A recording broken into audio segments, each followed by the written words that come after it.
The Hallmark Playhouse, which is heard during most of the year at this time on Thursdays, has finished its summer vacation. So be with us when Hallmark Playhouse returns to CBS a week from tonight on September the 7th. Now, from Hollywood, it's time for Edmund O'Brien as... Johnny Dollar. Carl Brewster down at East Coast. Yes, Carl. I wonder if you do a little job for us. Sure, what is it? A policyholder of ours needs some protection. Well, I hope this doesn't indicate a trend. This is the second time an insurance company has hired me as a bodyguard. Isn't that rather unusual? Well, it's rather an unusual case. This girl, her fiancé, has spent the past 5 years in prison. He's being released tomorrow, and he swears that the first thing he's going to do is kill her. Well, that's cozy. Mm-hmm. I think she deserves some help. Come on down this afternoon. We'll talk it over.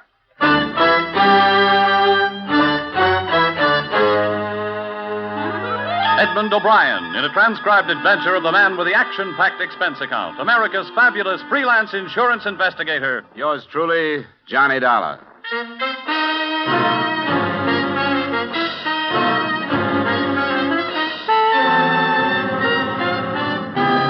Expense account submitted by Special Investigator Johnny Dollar to Home Office, East Coast Underwriters, Hartford, Connecticut. Attention, Carl Brewster.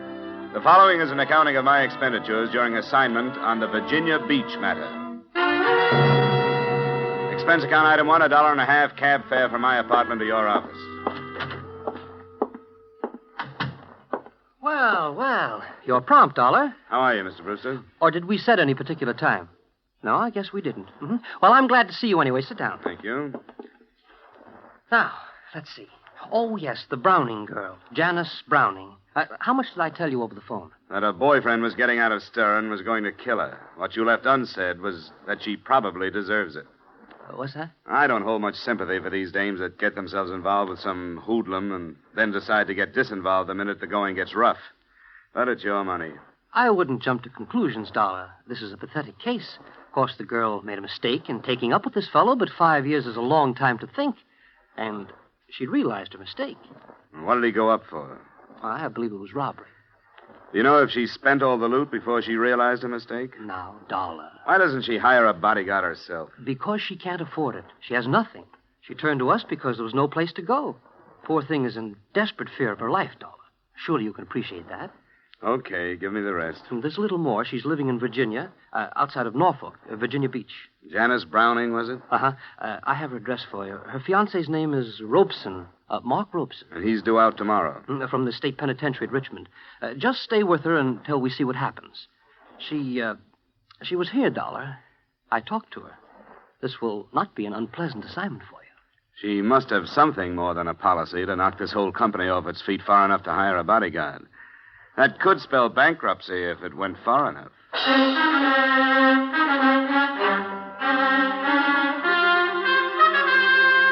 Expense account item 2, $110, transportation and incidentals between Hartford and Virginia Beach, Virginia.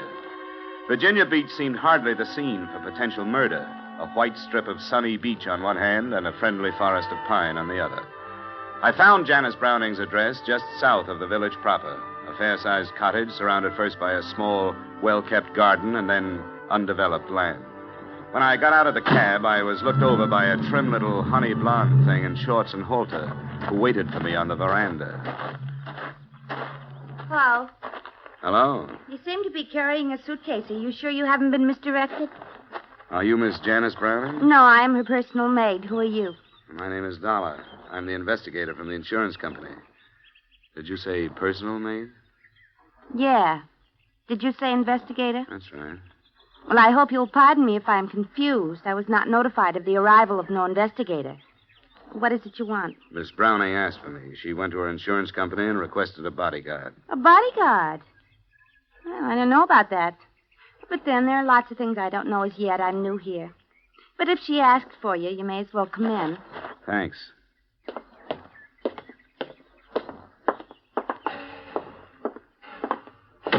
I suppose you were surprised when I said I was Miss Browning's personal maid because of the way I'm dressed, if you'll pardon the expression.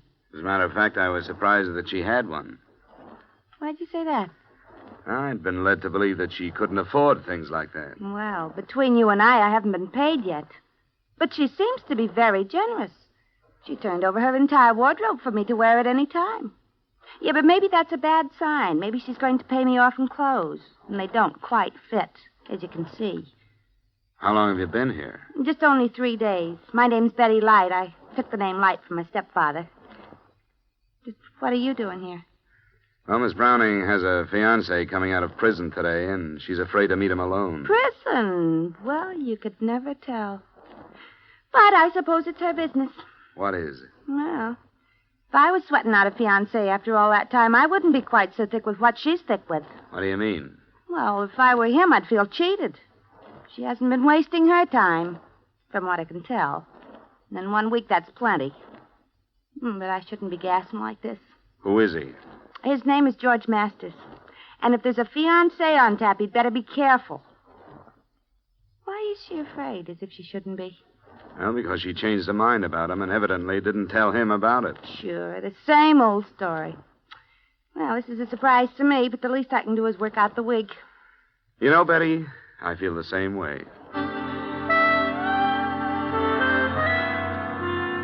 It was just past midday when I arrived, and wasn't until almost 5 that a cream-colored convertible coasted into the driveway carrying a man and another honey blonde. I could see immediately how Janice Browning had swept the insurance company off its feet. How do you do, Mr. Dollar? I'm so glad you're here. Oh, may I present Mr. Masters? Oh, Mr. Masters? I won't stay, Jan. I know you have things to talk over. I'll pick you up at 7. All right, George. Bye, Dollar. Feel a lot better, too, now that you're here. I'll do what I can. See you at 7, Jan. I'll be ready. Oh, please sit down, Mr. Dollar.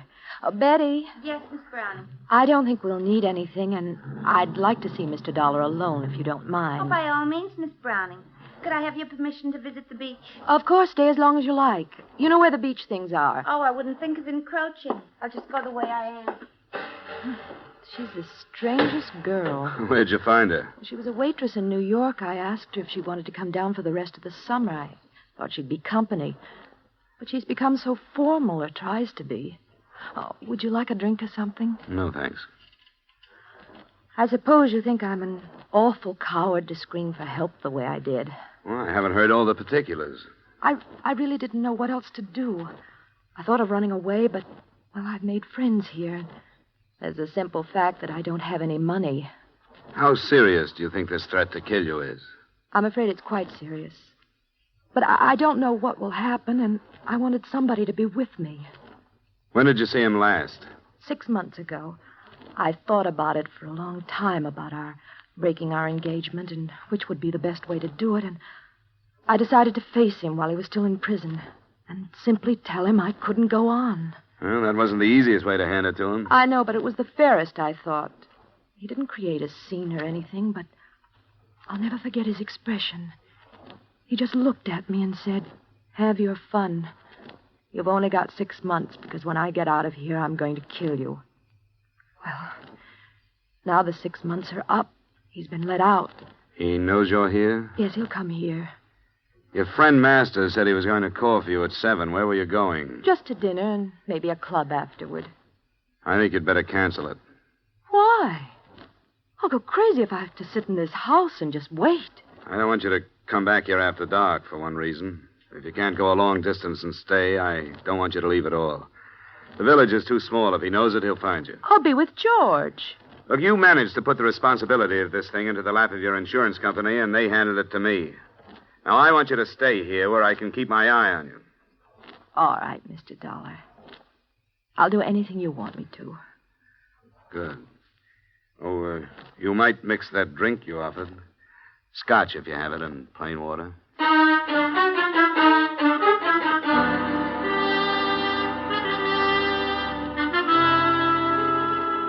The rest of the evening was spent with small talk and mounting tension. The state penitentiary was no more than 100 miles from Virginia Beach, and since it's the habit of prisons to turn out their guests at dawn, Mark Robeson had had plenty of time to make the trip. In spite of a sultry night, I closed and locked all the doors and windows, and by 11, the cottage was dark, with everyone retired. The living room was the most strategic spot in the house, so I stretched myself across a couch that was too short for me and listened to the silence. It must have been some time after midnight when I heard a door crack behind me. Who's that? It's I, Mr. Dollar. Oh, you shouldn't be roaming around the house, Betty. I darn near laid a chair across your head. Oh, it was too hot to sleep, and besides, I have a few things on my mind if you're interested. Sure, sit down. Thanks. Did I not understand you to say that this Con was her fiancé? That's right. Well, she certainly lives in circles, if you ask me. I happened to uncover some information that will knock you for a loop. What? Well, basically, I've never been a snoop, but I didn't go to the beach. Oh? No, after you advised me of the situation around here, I felt I had a right. I went into her room, which is no more than an oversized closet with bath. And it's a good thing I did, because in a drawer, I found a picture of Miss Browning posing as a bride. A bride? Yeah. Are you sure of that? As sure as I'm sitting here. And the guy standing with her was a bridegroom if I ever saw one. Were they fancy? What do you think of that? I don't know. It doesn't necessarily mean anything. But from what I've overheard, this fiancé of hers has been in prison for 5 years. Yeah, that's the story. Then how come her wedding picture was taken in 1947? Was it? And that's what's stamped on the back of it. Now, is that screwy or isn't it? It definitely is. And there are some other things that don't ring truly. For example, this mug she is currently tied to. I heard her when she called him tonight, and it sounded more like... He blasted your room. Get down on the floor. Stay there. Hey, hold it! Hold it, Robson! He hadn't moved away from the window he'd fired through. When I got to him, he was still pointing the now empty gun at me, pulling the trigger and looking down at it stupidly. Get away. I won't go back. I don't have to stay in the hospital now. I'm all better now. Give me the gun, Robeson. It's empty. No. It's mine. You're one of her men. She always had men. No, I'm not one of her men. Let's go in the house and calm down. You talk like a doctor. Yeah, you're a doctor. You can't take me back. Get away from me. You told me to make myself believe that she was dead and I'd sleep better. Come on, Robeson. Get away. I won't go back. Let go. Don't cause any more trouble, Robeson. Now, Come on. I won't go back. Let go, Ropes. No. Now I don't have to go back. Let go.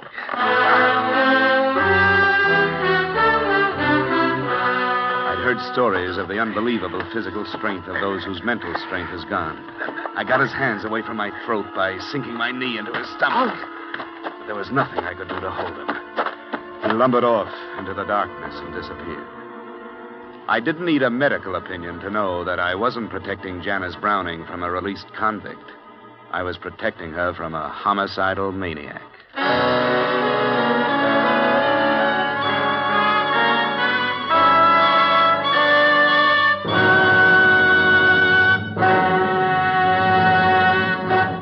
There's the opportunity of a lifetime waiting today for any healthy young American man. An opportunity to begin a profitable and stable career for himself and at the same time to offer assistance to his nation, to the United Nations in their present conflict against armed aggression. The United States Armed Forces need volunteers today in every branch of the service. You have the chance to choose not only the branch, but the type of work which you feel will be of the most benefit to you in the years ahead. May we suggest that you go to your nearest recruiting office now to see if you are eligible to volunteer and inquire about the many opportunities open to you. And now, back to our star, Edmund O'Brien, and the second act of yours truly, Johnny Dollar.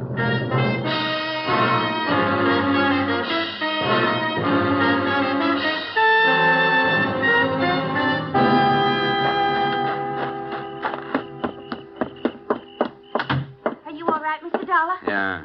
Turn on some lamps in here, but stay away from the windows. I doubt if he'll come back, but he might. That brute is still on the loose? Yeah. Where's Miss Browning? She's still in her room. I heard her bawling, but she stopped now. Miss Browning? Yes? I'm coming in. Where is he? I couldn't hold him. Where's the light switch? No, don't turn on the lights. He thinks he killed you. He won't come back tonight. Well, why don't you go ahead and say it? Oh, I'd better not. As a matter of fact, I don't mind your lies or the way I was dragged into this. But what really stinks is you're hiring that girl because she looks enough like you to be mistaken for you at a distance. You give her your clothes to wear, and you put her into your room. Well, she'd be dead now if she hadn't come into the living room. I'm not trying to pass the blame, but it was George Masters' idea. He remembered her and thought bringing her here might be a way to save my life. Robeson's your husband, isn't he? Yes, he's my husband. Well, what's he doing running around loose? He escaped from a hospital in Pennsylvania. He's been there a year. He tried to kill me before he was committed. Why didn't you tell the insurance company the truth? I did. No, you didn't. Yes, I did. It was Mr. Brewster's idea to tell you that he was coming out of prison. He thought you wouldn't take the job if you knew the truth. Well, he was right, and I'm leaving the job right now. Oh, you have every right to. You can get yourself some protection around here. I couldn't when I tried. I went to every private detective in Norfolk and Portsmouth. None of them would take the case? No. Well, what about the police? What is this, county out here? Yes, it is. I notified the sheriff's office, and they promised me extra patrols, but that's the best they could do. How did you happen to turn to the insurance company? Well, George Masters is my lawyer. He suggested it. Mr. Dollar, I'm not begging for help or excusing anything I've done, but I've been half crazy with fear and the awful lost feeling when nobody would help me. I had to do something. What about your lack of money? Was that a lie, too? Oh, every penny I had has been spent on treatment for Mark. I borrowed from George on my insurance. I sold our house in Connecticut, and that money's gone. This property is all I have left, and I've borrowed against it. I guess you've had your troubles. Who can I talk to about your husband? You mean a doctor? Yes, I thought maybe a doctor might know what Robeson would do next. Well, Dr. Becker came on to Norfolk after he warned me that Mark had escaped. His phone number is in the little book on the stand. Well, I hate to bother him, but I'd like to have him come out tonight. Mr. Dollar? Yeah? You're staying? Well, not any longer than I have to. Say, you'd better get up and have a drink. You're shaking like a leaf.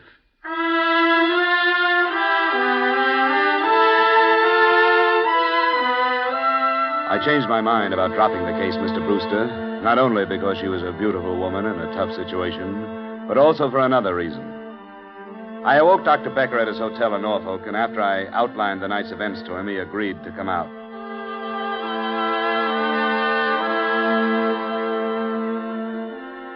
It must have been a decidedly unpleasant experience, Mr. Dollar.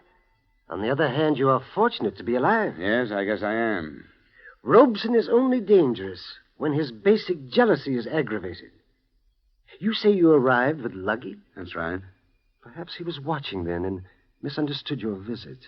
Oh, I get it. Well, what do we do now, Doctor? He probably thinks he killed her. Can we expect him to come back? Well, that is hard to say. He'll suffer a deep sense of remorse. Then he may feel that what took place was only a figment, a dream. The remorse would cause introspection and keep him away. The fantasy thought might bring him back to investigate. When? Oh, who knows? Tonight even, or tomorrow. Would he try to kill her again? Oh, yes. An extremely strong fixation. Do you want him to come back? Well, I want to see the end of this. That's the best way I can think of. I'll keep his wife here tomorrow outside so he can see her if he does come. She's the one who really has suffered, the poor girl. I wish there were a way to ensure her safety. We could alert the police. Well, with the police on the scene, then he would not return. Shh. Here she comes. Hello, Dr. Becker. Oh, good evening, my dear. Or morning, rather. Oh, I'm so sorry about the trouble. I'm afraid it can't be helped. I was so sure at one point that he was responding to treatment. I know you've done your best, Doctor. Mr. Dollar, I may be imagining things, but I'm awfully worried. It'll be all right. No, I mean, I tried to phone George, and there's no answer. It's after 2, and he should be at home. Mark knew that George and I have always been friendly. Would there be any danger to this man, Doctor? Oh, I hardly think so. All of your husband's aggressive urge was directed toward you, Janice. Well, could we go and see if everything is all right? I can't help it. I'm worried. Where does he live? In the village. It's not far from here. Could we borrow your car, Doctor? Oh, by all means, my dear. Here are the keys. You'll come with me, Mr. Dollar? Oh, I'm not letting you go alone. We'll be back as soon as we can, Doctor.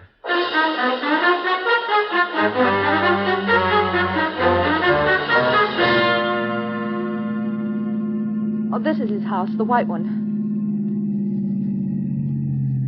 Well, there's his car in the driveway. There's a light on. Maybe his phone is out of order. I told him I'd let him know if anything happened.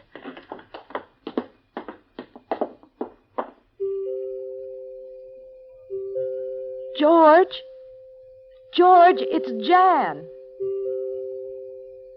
He doesn't answer. I want to go in. Let's see. It's unlocked. George? Light's coming from a room back there. Oh, that's his study, where the phone is. Oh, we can check that then.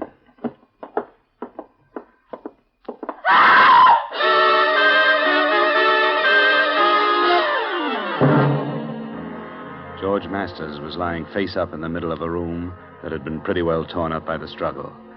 The first thing I noticed were the bruises left on his throat by the hands that had choked him to death. I noticed another thing when I went to the desk to phone the police. There was a gun lying on it, and I would have sworn that it was the same police special Mark Robeson was carrying earlier in the evening. It took Dr. Becker to quiet Janice Browning after I literally dragged her out of the Masters house and got her home. Well, I hope she can rest now, but she's dangerously near to mental collapse herself. Yes, I can understand that. Is there anything further that I can do, Mr. Dollar? Nothing now, Betty. Get some sleep if you can. Sleep? Who could sleep? Well, and spend your time packing. You're going back to New York in the morning. I certainly am. As for me, you can give Virginia Beach back to the Indians. Was Janice in love with Masters, Doctor? I think so. A great feeling of loyalty, at least. He had helped her so much with monetary loans and so on. But you said he wouldn't remember the association between Masters and his wife. Yes, I was convinced that he wouldn't. There was a police special in Masters' study. I'm positive it was the same one that Robeson used here. Oh? I tried to take it away from him. I couldn't. Now, why should he leave it at Masters? Well, I don't know. Say, did they know one another before Robeson broke down? Oh, yes, they were quite friendly. And Good heavens, Dollar. What are you driving at? Janice borrowed from Masters on a life insurance policy. That usually means making the lender a beneficiary. I don't know how much the policy was for, but I'm going to find out. Well, I dislike having to agree with you, Dollar, but I do. In Robeson's warped mind, Janice was the archenemy. It would have been quite easy for Masters to inflame Robeson to the point where he would kill his own wife. Oh, Mr. Dollar! Mr. Dollar! What is it, Betty? He's back. That man, he came back. All right, now take it easy. You're all right. But I saw him. He was looking in the window. The one he shot through. Doctor, take care of her, will you? I'd better get back to Janice's room.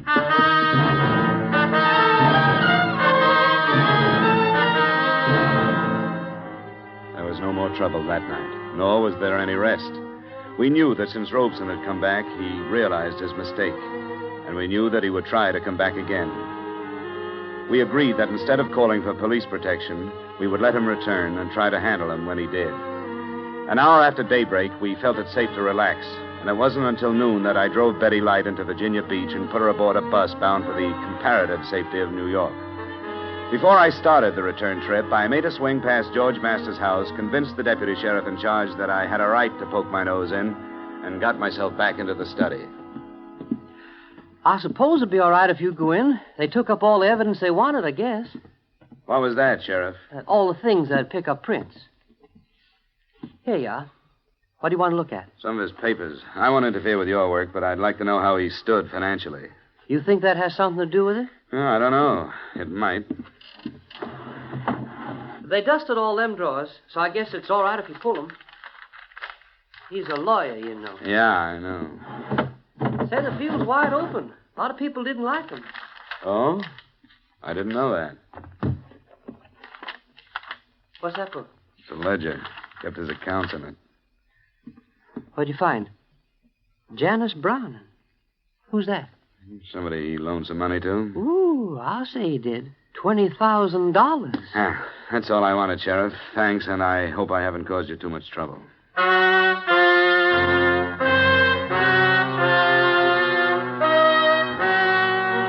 What I'd found was another link in a chain of circumstantial evidence that would never be used since George Masters was dead. He had loaned Janice Browning the $1,000 she had spent on treatments for her husband, and it was obvious that there was no chance of her ever being able to pay him back.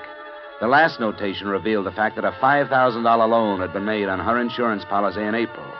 A long-distance call to the company told me that the policy was for $50,000 and that George Masters had become the sole beneficiary the same month, April.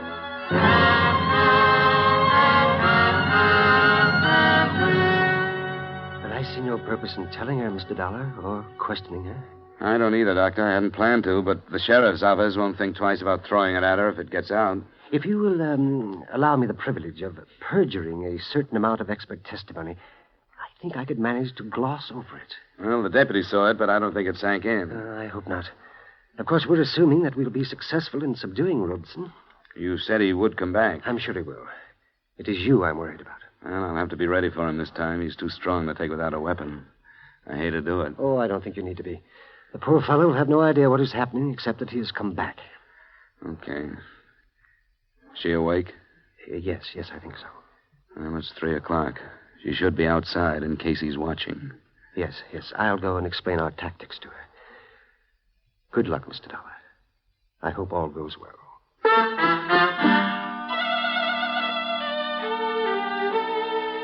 It seemed almost cruel baiting the trap, but it had to be done.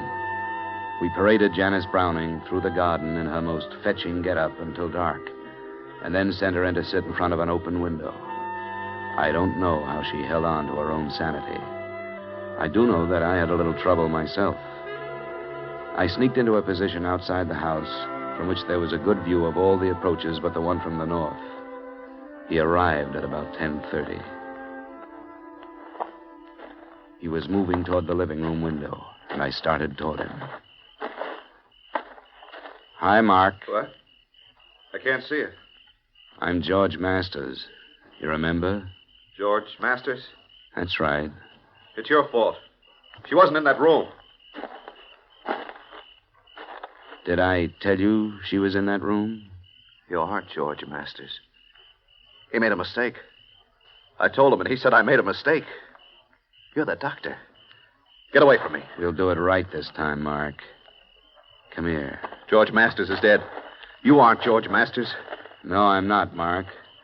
But you have to come with me. No, I don't. I won't go back to the hospital. I won't let you. Mark! Robeson, don't! Get away from me. No, I don't. I'm sorry, Robeson.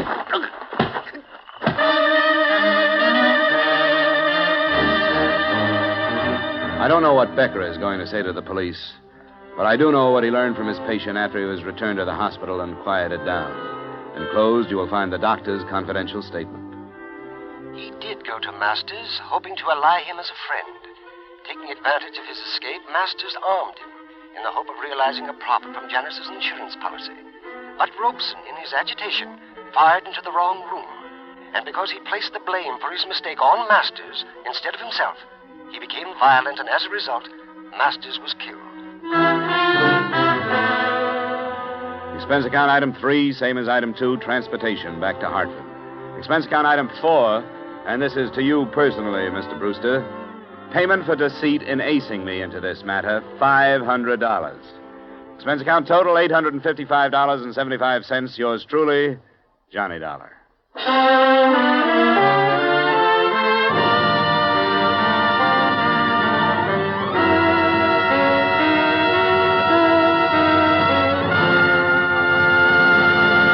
Yours truly, Johnny Dollar, stars Edmund O'Brien in the title role and is written by Gil Dowd with music composed and conducted by Leith Stevens. Edmund O'Brien can currently be seen starring in the Columbia Pictures production 711 Ocean Drive. Featured in tonight's cast were Bob Sweeney, Virginia Gregg, Gene Bates, Hy Averback, and Howard McNear. Yours truly, Johnny Dollar, was transcribed in Hollywood by Jaime Del Valle.